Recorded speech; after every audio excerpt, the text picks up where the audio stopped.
Soyez bénis. Merci beaucoup. Alors, nous allons méditer la parole. Nous allons lire Jean, chapitre 8, verset 42. Jésus leur dit, si Dieu était votre Père, vous m'aimeriez, car c'est de Dieu que je suis sorti et que je viens. Je ne suis pas venu de moi-même, mais celui qui m'a envoyé. Amen. Amen. Je voudrais parler cet après-midi en posant une question. Qui est votre Père? Qui est ton Père? Vous savez, on entend souvent les gens parler de la paternité de Dieu. Je suis fils de Dieu. Nous tous, nous sommes enfants de Dieu. Pourquoi c'est vous qui dites que vous êtes les seuls à être enfants de Dieu? Dieu est le Père de tout le monde. Vous savez, si vous voulez d'accord avec tout le monde, dites, parlez de Dieu. Si vous parlez de Dieu, vous êtes d'accord avec tout le monde, les bouddhistes, n'importe qui, tous les sorciers, ils sont d'accord avec vous. Mais dès l'instant où vous parlez de Jésus, vous allez voir la différence. Vous allez voir la différence. Alléluia. Donc les gens suggèrent qu'ils sont tous des enfants de Dieu. C'est vrai, il y a une part de vérité, parce que dans Actes chapitre 17, l'apôtre Paul, il était dit, car en lui nous avons la vie, le mouvement et l'être. C'est ce qu'ont dit aussi quelques-uns de vos poètes. De lui, nous sommes la race. C'est vrai, donc on peut dire qu'on est, Dieu est notre Père. Mais, je voulais vous dire, dans un sens, tout le monde n'a pas Dieu pour Père. Dieu n'est pas le Père de tout le monde. Et Jésus a identifié certains qui n'avaient pas Dieu comme leur Père. C'est ce qu'il dit ici dans ce verset. Si Dieu était votre Père, vous m'aimeriez. Car c'est de Dieu que je suis sorti et que je viens. Je ne suis pas venu de moi-même, mais celui qui m'a envoyé. Jésus a même dit ici que leur père, les pharisiens avec qui il parlait, était le diable. Il y a beaucoup de pères. Le verset 44, il dit, vous avez pour père le diable, et vous voulez accomplir les désirs de votre père. Il a été meurtrier dès le commencement, il ne se tient pas dans la vérité parce qu'il n'y a pas de vérité en lui. Et lorsqu'il profère le mensonge, il parle de son propre fond, car il est menteur et le père du mensonge. Donc, qui est donc votre Père? Dieu ou le diable? Si Dieu est votre Père, Jésus a donné la solution. Comment identifier celui qui a Dieu pour Père? Si Dieu est votre Père, vous aimerez Jésus. L'amour du Fils est la preuve que nous avons Dieu comme Père. L'amour que nous avons pour Jésus, cet amour que lui-même a déversé en nous par son esprit, est la preuve que nous aimons, que Dieu est notre Père. Comment reconnaître alors que quelqu'un est fils réellement de Dieu? C'est en aimant le Seigneur, en aimant le Fils de Dieu, en aimant Jésus. Et si Dieu est votre Père, vous m'aimeriez. Alors que ces pharisiens étaient en train de haïr Jésus, ils cherchaient, ils tendaient des pièges pour l'arrêter, et ils disent que Dieu est leur Père. Non, si Dieu est votre Père, vous m'aimeriez. Donc c'est l'amour qui est la base. L'amour pour Jésus qui est la base. Alléluia.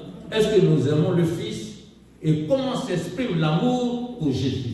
Ce que je voudrais vous entretenir cet après-midi, c'est justement comment s'exprime l'amour pour Jésus. Alors, comment nous pouvons prouver que Dieu est notre Père? On va voir les 7 manières qui prouve que nous aimons le Seigneur et que Dieu est notre Père. Nous allons voir 7 points, 7 points rapidement. Alléluia. La première des choses, pour montrer que nous aimons le Seigneur, c'est que nous faisons c'est la confiance en Jésus-Christ. La confiance en Jésus. Est-ce que l'amour peut-il exister sans qu'il n'y ait, sans confiance? Donc la première des choses, pour montrer que nous aimons Jésus, c'est la confiance que nous plaçons en lui, la foi inébranlable. Ce qu'il dit, il ne ment pas. On met notre confiance totale en lui. Alléluia. Et cette confiance est inhérente. Il nous demande de lui faire confiance. Jean chapitre 14, verset 1, il a dit quoi? Que votre cœur ne se trouble point. Croyez en moi et croyez en Dieu et croyez en moi. Il nous demande de lui faire confiance. De ne pas être troublé. Quelqu'un qui est chrétien et qui est tout le temps troublé par des situations, c'est qu'il n'a pas confiance au Seigneur. Et quand tu n'as pas confiance au Seigneur, tu es en train de montrer ici, de démontrer que tu n'aimes pas le Seigneur. Parce que quand on aime quelqu'un, on a confiance en lui, on a confiance à ses paroles. Est-ce que nous faisons vraiment confiance au Seigneur? Alléluia. Comment pouvons-nous dire qu'on l'aime si on ne lui fait pas confiance? On s'abandonne, on se consacre réellement à lui.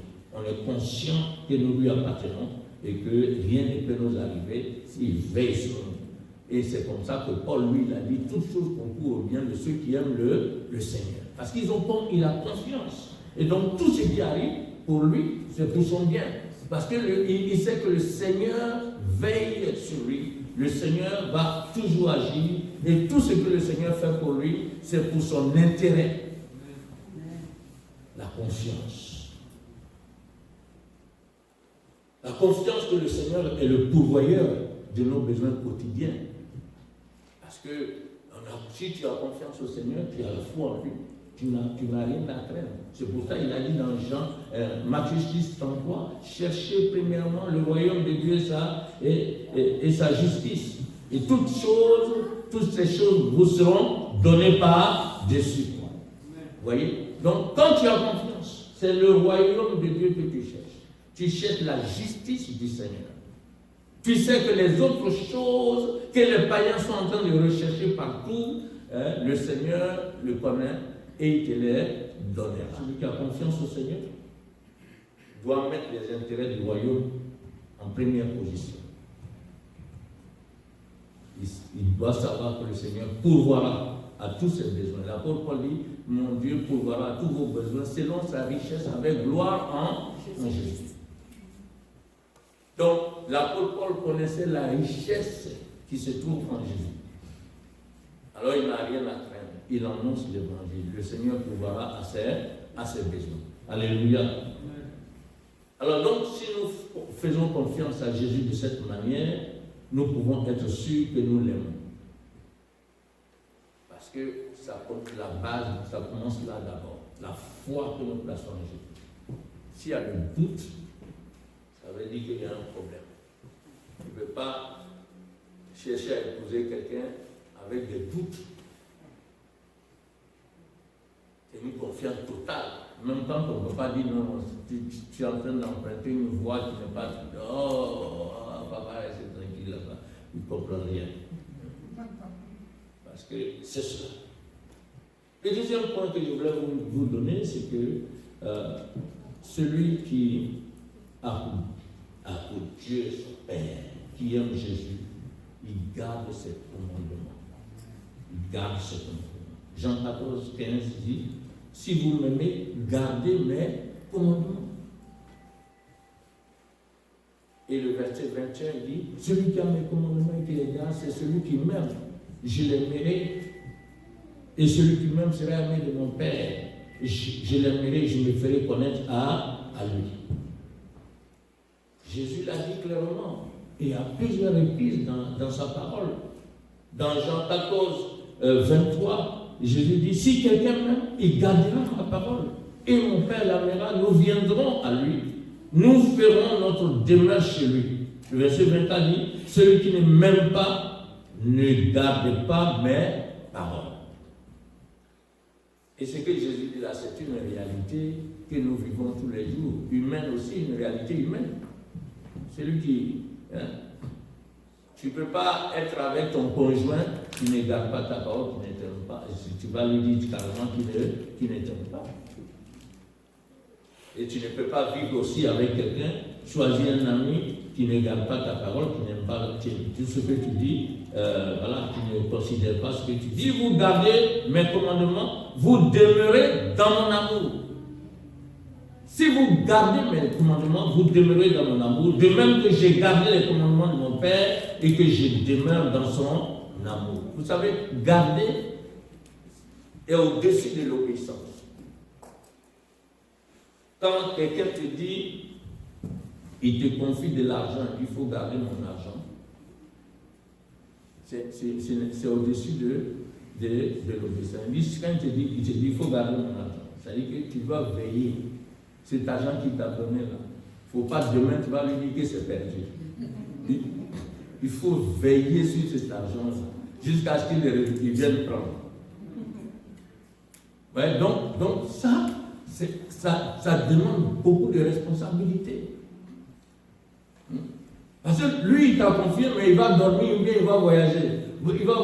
Lui, il sait que son argent est quelque part. La banque, là, c'est ça. Quand tu mets ton argent à la banque, ils gardent ton argent. C'est pour ça que Jésus dit, celui qui meurt, il doit garder mes commandements. C'est-à-dire entretenir ses commandements. Veiller à ce que ces commandements se manifestent dans ta vie. Veillez à cela. Conservez les commandements de Dieu dans notre cœur et les mettre en pratique. Et souvent, quand vous annoncez la mise en pratique de la parole de Dieu, il y a des gens qui vont vous dire, des théologiens qui vont dire, vous êtes légaliste. C'est-à-dire, vous êtes en train de prendre la parole à la lettre, de vivre la parole à la lettre. Vous êtes des légalistes. Mes frères, Jésus dit, celui qui garde ses commandements, c'est celui qui l'aime. Donc, celui qui met en pratique sa parole. Si c'est ça qui montre que je suis légaliste, je plaide coupable. Je suis légaliste. Alléluia. Parce que moi, j'aime le Seigneur et je veux demeurer dans son amour. Oh, il a dit, celui qui garde mes commandements demeure dans mon amour. Donc, c'est ça le problème.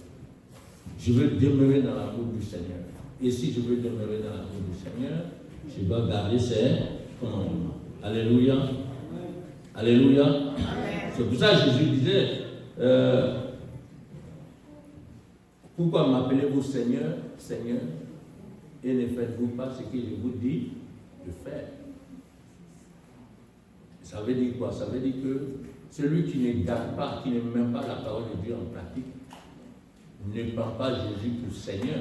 Il ne reconnaît pas Jésus comme Seigneur. Parce que si Jésus est ton Seigneur, tu dois garder ses commandements. Tu dois demeurer dans son amour. Pour montrer encore que nous aimons le Seigneur, nous devons prendre plaisir en sa présence. Nous devons, c'est-à-dire sa présence, on doit désirer ardemment sa présence. Oui. Celui qui aime le Seigneur prend plaisir dans sa présence. Il ne méprise pas la parole de Dieu. Il fait l'effort à marcher, à prier, à chercher la face du Seigneur. Vous voyez comment quelqu'un peut dire qu'il aime le Seigneur et il ne veut pas être avec lui.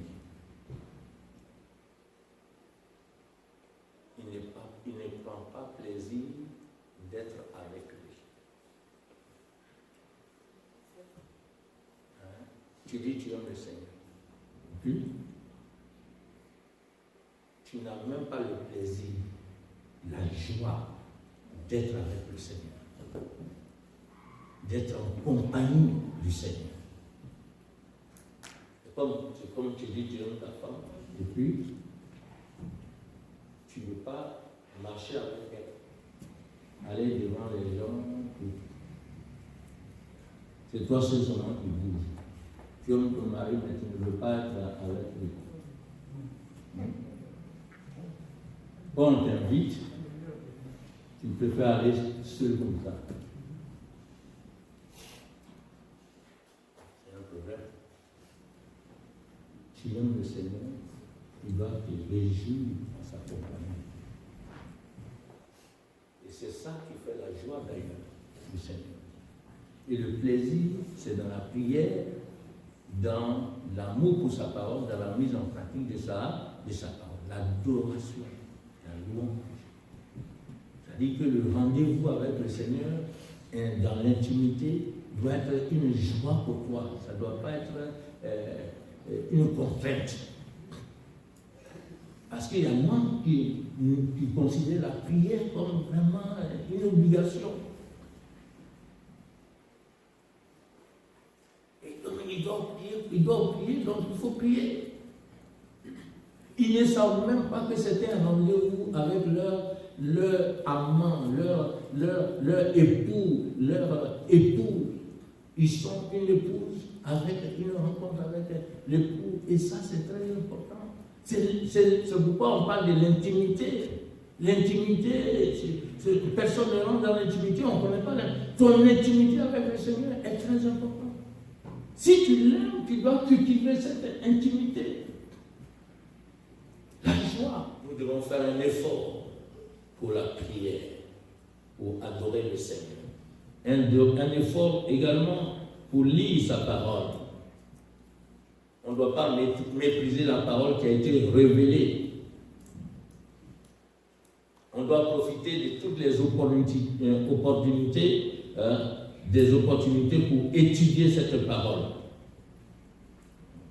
On doit prier sans cesse, comme le Seigneur l'a dit. Et vous savez que la prière te permet de recevoir la réponse. Parce que si tu ne pries pas, tu ne peux pas recevoir une réponse.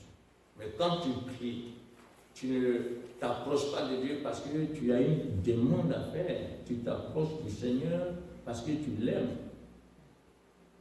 Et tu entretiens cet amour-là avec lui.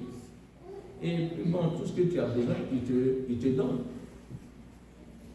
Mais tu ne pries pas parce que simplement tu es dans un besoin. Donc, comme il dit de demander, tu vas recevoir. Là, tu commences à prier pour demander. C'est pourquoi certaines personnes ne passent même pas par les étapes de repentance, d'adoration, tout ça. Quand elles se mettent à genoux net, ils commencent à demander, Seigneur, donne-moi, comme les enfants. Non. Donne-moi ici, donne-moi là, donne-moi là. Les enfants sont pareils, hein. Eux, ils demandent seulement, il n'y a pas autre chose. Ils veulent le bonbon, ils demandent le bonbon, ils veulent telle chose, ils veulent telle chose. Non, c'est parce que le Seigneur nous demande, il demande qu'on l'aime. Et la prière que nous avons est l'occasion que Dieu nous donne d'avoir une intimité avec lui. D'avoir une intimité avec lui. Et c'est ça qui doit nous animer. On doit laisser mettre de côté les besoins personnels. On met entretenir notre relation avec le Seigneur, une relation d'amour avec lui. Et quand nous entretenons cette relation d'amour, tout le reste va venir. Tout le reste va venir. La délivrance, tout ça va s'opérer. Donc l'amour du Seigneur. Alléluia. Car là où deux ou trois sont assemblés en mon nom, je suis au milieu d'eux. Il y a des gens qui aimer le Seigneur, c'est non seulement entretenir une relation personnelle avec lui, mais aussi, il faut apprécier la bénédiction de la prière d'ensemble, la prière dans la congrégation, la prière dans l'église. Il y en a qui pensent que c'est pas, quand ils sont seuls, c'est la prière seulement, ça s'arrête là. Mais Dieu a donné il a donné une communauté, il a donné une église. Jésus a bâti son église. Et donc cette église-là, c'est toi, c'est moi. On doit être dans la joie de se retrouver, de communier ensemble. Pourquoi les gens ne cherchent pas cette relation personnelle avec le Seigneur? Il y a deux solutions. C'est-à-dire, soit parce qu'ils sont de nouveaux dans la foi, donc ils sont dans l'ignorance de la relation personnelle avec Dieu. Quand on est nouveau, on est dans l'ignorance, on n'est comme un bébé en Christ. Hein. Donc, le bébé en Christ, lui, c'est ça. Hein. Quand il se met à genoux, il demande son nom, il demande.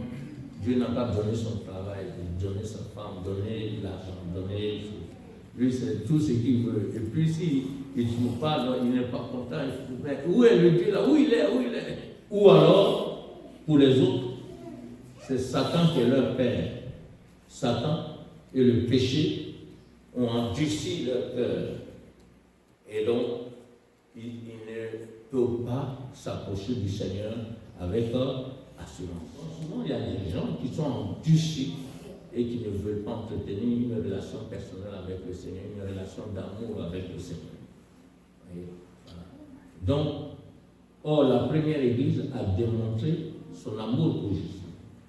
Quand vous lisez Actes chapitre 5, versets 41 à 42, voilà ce qui est écrit ici. Il est dit, les apôtres se retirèrent devant le Sanhédrin, joyeux d'avoir été jugés dignes de subir des outrages pour le nom de Jésus. Donc ceci montre le quatrième point que je voulais vous dire, c'est que quand tu aimes le Seigneur, tu es dans la joie de témoigner de lui, témoigner, parler de Jésus. Et c'est comme ça qu'on démontre que nous aimons le Seigneur. Quand tu aimes le Seigneur, tu dois souffrir pour lui. C'est un sacrifice là, que tu dois faire pour le Seigneur. Tu dois souffrir dans ton corps pour lui si tu l'aimes. Tu dois souffrir dans ton cœur pour lui si tu l'aimes. Tu dois souffrir dans tes sentiments pour lui si tu l'aimes. Dans tes émotions pour lui si tu l'aimes.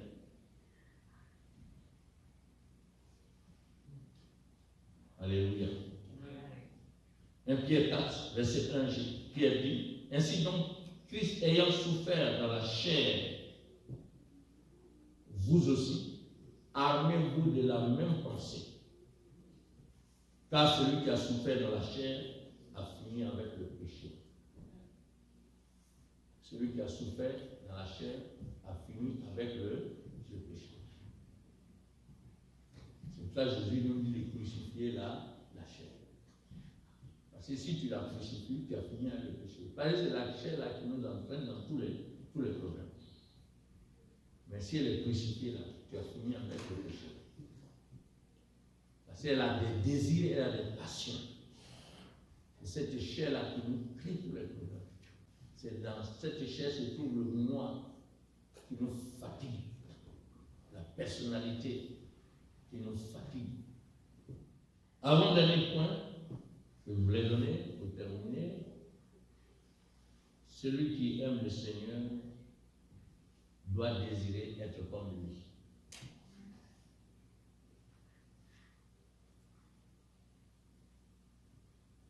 Vous savez que les enfants démontrent l'amour par l'imitation. Nous devons adopter les manières de vivre de Jésus. Tous les enfants là, tous nos enfants, ils imitent, ils démontrent l'amour de leurs parents par l'imitation. Ils adoptent les manières des parents qu'ils aiment. Certains, c'est de bonnes manières, d'autres, c'est de mauvaises manières, d'autres n'adoptent rien aussi. Alors, peut-on dire qu'on aime Jésus si on ne veut pas être comme lui? Quand on aime le Seigneur, on veut être comme lui. Tu ne peux pas dire que tu aimes le Seigneur, puis tu refuses d'être comme lui. Tu refuses la sainteté de Jésus. Tu refuses de te revêtir des entrailles de miséricorde, de pardonner, tu refuses de bénir les autres, d'être une gloire pour Jésus. L'apôtre Paul disait, j'ai été crucifié avec Christ. Si je vis, ce n'est plus moi qui vis, c'est Christ qui vit en moi. Si je vis dans la chair, je vis dans la foi au Fils de Dieu qui m'a aimé et qui s'est livré lui-même pour moi. Montrons l'amour pour Jésus. Alléluia. Voyez, nous devons chercher à être comme le Seigneur. Il est écrit que nous avons été prédestinés à être semblables à l'image de Christ. Voilà. Celui qui aime le Seigneur doit toujours désirer celui qui m'a vu, a vu Jésus. Il doit se dire cela. Comment je dois faire pour que celui qui me voit, il confesse qu'il a vu Jésus. Quand tu le fais, tu montres là que tu aimes le Seigneur. Et le dernier point que je veux partager, c'est que si tu aimes pour montrer que tu aimes le Seigneur. Si tu aimes vraiment le Seigneur, tu dois souhaiter lui faire plaisir. Et c'est ce que Jésus appelle glorifier, lui faire plaisir. Désirer la gloire de Dieu dans tout ce que tu entreprends. Quand nous considérons les gens qui sont amoureux, ils ne pensent pas à eux-mêmes, ils pensent à ceux qu'ils aiment. Faire plaisir à ceux qu'ils aiment. Ils ne pensent pas à eux-mêmes. Je suis souvent étonné. Quand on règle certaines affaires, quand il y a des situations, je suis étonné de voir que parmi les couples toujours, chacun revendique son je ne sais pas comment on appelle, son droit. Quand je regarde, je me demande, je me mets dans le compte, je me dis, mais est-ce qu'il y a l'amour dans ce foyer-là? Je me demande quoi? Parce que quand tu aimes, c'est le plaisir de l'autre. Tu prends plaisir à servir l'autre. Tu prends plaisir à donner la joie à l'autre. Mais quand tu es là et puis tu dis non, pourquoi il ne m'a pas fait ça? Pourquoi il ne m'a pas fait ça? Pourquoi il a fait ça? Pourquoi il a. C'est qu'il y a un problème là. Il y a un problème.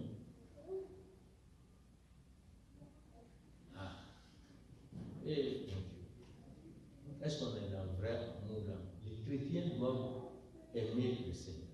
Ils doivent prendre plaisir, désirer la gloire de Dieu dans tout ce qu'ils font. Désirer honorer le Seigneur. C'est pour ça que Jésus a dit, quand vous priez, dites, notre Père qui est dans les cieux, que ton nom soit sanctifié. Désirer sanctifier le nom du Seigneur. Partout où tu te trouves, même si ça doit te payer, si ça doit te coûter cher, tu dois le désirer. Faire plaisir à ton Dieu. Alléluia. Donc on est consacré à Christ. On ne doit pas ouvrir la porte à n'importe qui, à n'importe quoi. Et à cause de son amour pour nous, nous devons vivre pour lui. C'est ce que Paul nous dit, 2 Corinthiens chapitre 5, verset 14 à 15. Il dit, car l'amour de Christ nous presse, parce que nous estimons que si un seul est mort pour tous, donc tous donc sont morts, et qu'il est mort pour tous, afin que ceux qui vivent ne vivent plus pour eux-mêmes, mais pour celui qui est mort et ressuscité pour eux. Alléluia. Est-ce que nous avons ce désir impérieux de plaire au Seigneur? Et si vous avez ce désir-là, en vous, cela montre que vous aimez le Seigneur. Alléluia. Regardons 1 Corinthiens, chapitre 16, verset 22. Tout le monde connaît ce verset. Mais on n'a pas prêté attention. Qu'est-ce qui est écrit? Si quelqu'un n'aime pas le Seigneur, qu'il soit quoi? qu'il soit anathème. Maranatha. Anathème, c'est maudit. C'est ça Paul a dit. Hein? Si quelqu'un n'aime pas le Seigneur, qu'il soit anathème. Vous voyez que Paul, dans tout ce qu'il fait, il met l'amour pour le Seigneur au centre de toutes les choses. Parce que si nous aimons le Seigneur, toutes les choses nous seront données. Et ce verset-là, à chaque fois que je le lis, et puis il est resté gravé dans ma pensée là-bas. Si quelqu'un n'aime pas le Seigneur, qu'il soit anathème. Donc c'est pourquoi je fouille dans la Bible tout ce qu'il faut faire pour montrer que j'aime le Seigneur. Je fouille et je prie que le Saint-Esprit me donne la force d'obéir à cela. Donc cette année-là, c'est ce qu'on va méditer.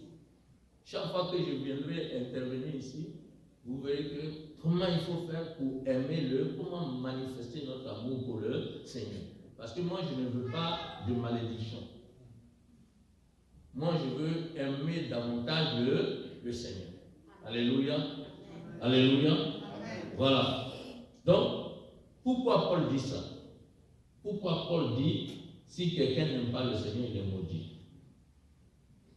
Parce que si vous n'aimez pas le Seigneur, Dieu n'est pas votre Père. Puisque le Seigneur a dit, si Dieu est votre Père, vous m'aimeriez. Est-ce que vous comprenez?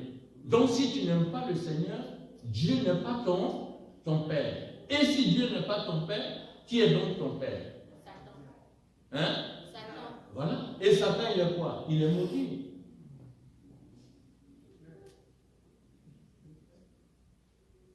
Donc, vous comprenez?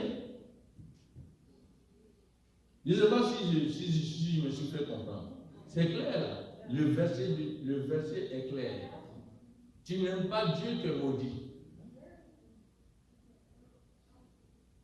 Parce que si tu aimes Dieu, si Dieu est ton Père, c'est Jésus que tu dois aimer.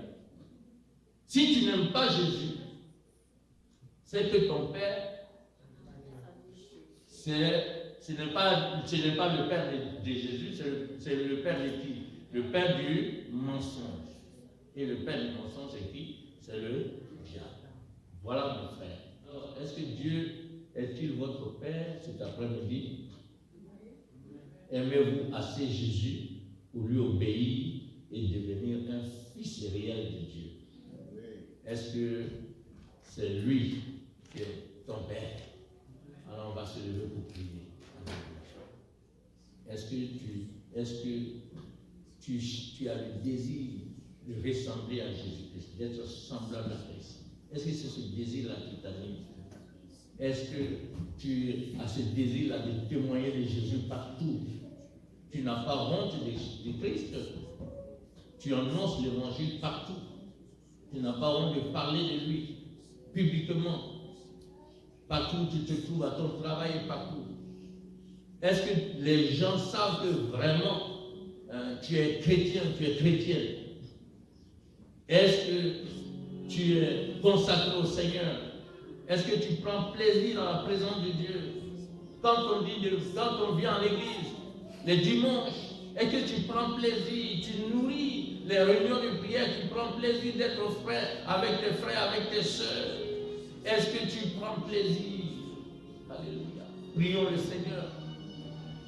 Que ton cœur soit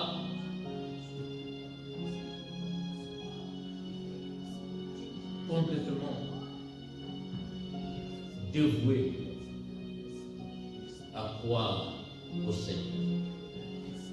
Seigneur, nous voulons te bénir. Nous voulons que ton esprit que tu nous as donné nous donne de t'aimer. Nous donne d'avoir confiance en toi, de mettre notre foi entièrement en toi, de d'obéir à tes commandements, de garder ces commandements, de les entretenir, de les mettre en pratique, que ta parole ne soit pas mise en oubli. Que le Saint-Esprit nous donne d'entretenir une relation intime avec toi, Seigneur. L'adoration, le désir, Seigneur, d'être en ta présence. Le désir d'être avec les frères et sœurs en ta présence. Le désir d'entretenir une relation personnelle avec toi, Seigneur. Le désir, Seigneur, de témoigner de toi, d'annoncer ta parole sans honte, Seigneur. Oh, de parler de toi avec assurance partout, Seigneur. Au nom de Jésus, parce que, Seigneur, nous voulons démontrer que nous t'aimons, Seigneur. Que la louange soit à toi, Seigneur Jésus-Christ. Oh, prends plaisir, Seigneur, à cultiver ta présence tous les jours dans notre vie, Seigneur. Oh, Jésus-Christ, que la gloire te revienne, Seigneur Jésus. Oh, souffrir volontairement pour toi, souffrir pour les choses qu'on n'a pas faites à cause de ton nom, Seigneur. Supporter ces choses. Au lieu de se plaindre, Seigneur, donne-nous de supporter la force par la puissance de ton esprit, Seigneur. Oh, Jésus-Christ, que la louange soit à toi, Seigneur Jésus. Oh, désirer ta gloire, te faire plaisir dans toutes choses, comme toi, tu as désiré la gloire du Père. Tu as vécu sur la terre en désirant la gloire du Père, Seigneur, pour montrer que tu aimais le Père. Tu l'as glorifié en toutes choses. Tu as dit, Père, je t'ai glorifié sur la terre. Donne-nous d'avoir ce désir de te glorifier en toutes choses, Seigneur. Que la gloire te revienne. Nous comptons sur ton esprit, sur la puissance de ton esprit, pour cette transformation, ce changement, déborder nos cœurs de l'amour pour toi. Honneur à toi, Seigneur. Merci pour ta grâce. Nous brisons toutes chaînes, nous détruisons toute œuvre des ténèbres qui peut s'opposer à l'amour que nous avons pour toi, Seigneur. Que notre confiance, notre foi soit totale. Que personne ne perde sa confiance en toi. Oh, merci notre Dieu. Que la gloire soit à toi, Seigneur. Au nom de Jésus. Amen.